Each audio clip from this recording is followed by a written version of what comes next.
So Ludacil basically just demolished a large percentage of the demon race. Like a large, massive percentage of the demon race. So hey guys, how's it going on? I'm here to do a review on the Nanatsu Taizai chapter 204. So honestly, that last page looked absolutely awesome.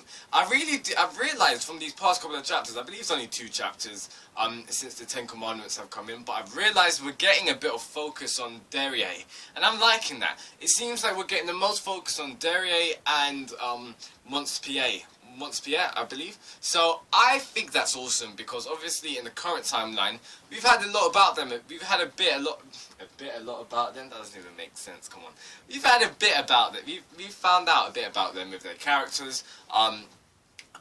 We found out, just like the close dynamic relationship that they have between those two. I know a lot of people theorize that the person that got one of the civilians that got defeated.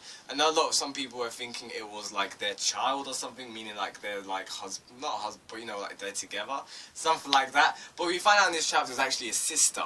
So that's quite deep. I think I said it in the previous review. I was just like, hang on, doesn't that girl look extremely similar to Derriere? That's what I thought at first. That was my initial reaction. So obviously that was her relative, also sister, which was kidnapped, and it explains the frustration, the hate that she has for the goddess race. Because remember when we see Elizabeth in the current timeline when they're there, and then she's just like, what are you doing here?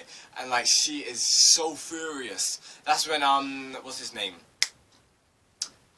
Go on. Holy Knight,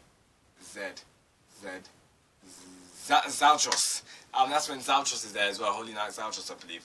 Yeah, I think that's right. I may be incorrect, but that's when he's there as well. And then Derriere's like to Elizabeth, "What are you doing here?" Because obviously she is aware of the fact that she's a goddess, but her reincarnation, all that kind of thing. Current Elizabeth's not really sure about that kind of stuff. But yeah, I'm so excited for the next chapter, and I'm really excited how, with what I said at the start of this video, it seems like we're getting good focus on Derriere and Montpellier, because first of all, I do like those 2 characters. They are quite interesting.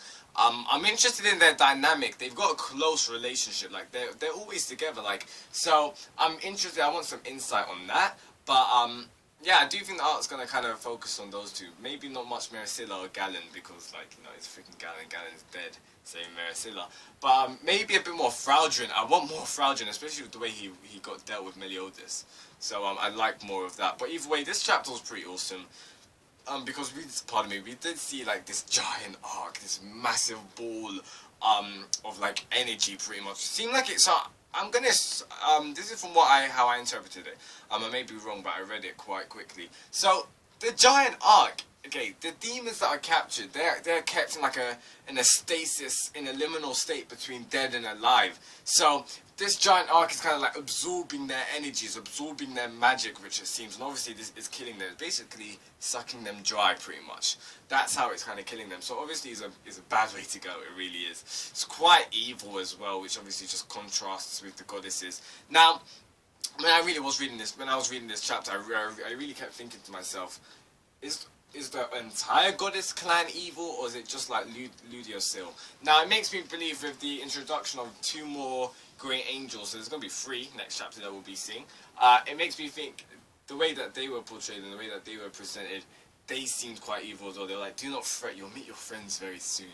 So I'm going to assume that the vast majority of the goddesses have this kind of opinion that they believe that they're all better than everyone. And if you think about it, in just like goddesses, like the humans worship goddesses, so the goddesses believe that they're such a high elevated status because they believe that they're better than everyone, and they're worshipped by lower earth forms and earth beings and all that kind of stuff. So they've got such self-entitled righteousness, like they've got such a self-entitled pride, and like it needs to go pretty much. It really does. And if there is a next arc, because yeah, there is a next arc, because I believe Nakaba Sensei said he's got 3 major arcs he plans for this series, and obviously we haven't finished this second one that we're currently on.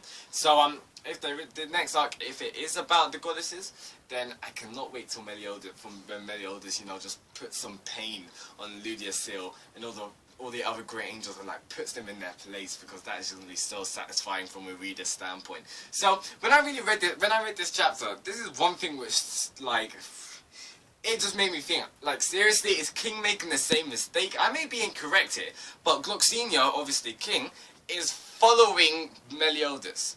Now, this is the second time he's leaving the forest unprotected. To an extent, like, it is protected by the humans and Gerard, but, like, King did the same thing 700 years ago with frickin' Elaine, and we know what happened to Elaine. So it's kind of like he's not learning from his mistakes. He's doing the same thing. He's the king of the he's the king of the fairies.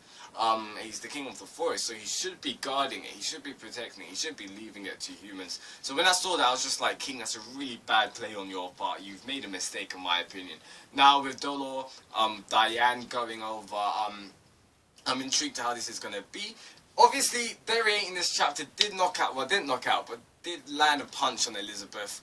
And Elizabeth, well, I think this is like the first time, well, not the first time, but it's like the love between, we know that Elizabeth and Meliodas, they love each other. But this is like one of the times where it's kind of been, you know, overtly, explicitly stated, saying like, oh, he's everything to me. Because most times with Meliodas, it's just like all the pervy kind of comments. Or like the last comment I can remember on Meliodas actually saying something quite romantic and sweet. It's like, I don't want to lose you, or like, I need to save you, something like that. And then obviously he was crying. So yeah, I did find that was quite pivotal to point out. So next chapter, we're going to be seeing the Ten Commandments face off against some of, I think, three of the Archangels. Now this is interesting to wonder if all the Ten Commandments are there.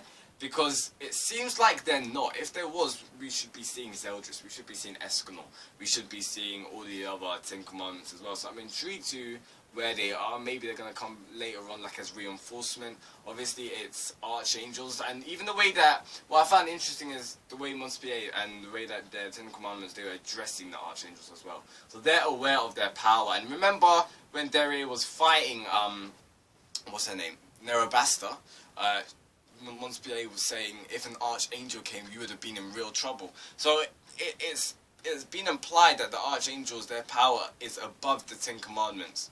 So I'm really intrigued to see how this fight is going to play out. I'm extremely intrigued. I'm intrigued to see their kind of powers. Obviously, we saw a bit of showcasing with Nerobasta all those chapters ago. But if it's the four Archangels, you know there's going to be some serious damage. Like, that's just going to be lit to see. I could not wait. I'm so hyped for that. Hyped. So, yeah. Guys, tell me in the thoughts, comment below what you thought about this chapter. If you liked anything I say, please drop a like. That would be greatly appreciated. What were your thoughts on it? Do you think King's making a mistake? It's kind of interesting to say. King still has his views against Meliodas and Ban. Obviously we see Law in this chapter, and then like King's just like, oh, Ban, and he's like, oh, sorry, you look like someone I know. So I think Nakaba Sensei is just literally that's 100% implication saying, yeah, they're related. That's like his great-great-great-grandfather or something like that. It's a relative of Ban. I'm gonna take it. I am gonna take that. So yeah, what were your thoughts on this chapter? Are you excited to see, you know, the Ten Commandments first, seeing the Archangels? That's gonna be lit. You know, Sam, peace out, guys. Subscribe for weekly reviews on that. And then that's, you know, Taizai. And I'll see you next week for that greatness. Peace out and goodbye.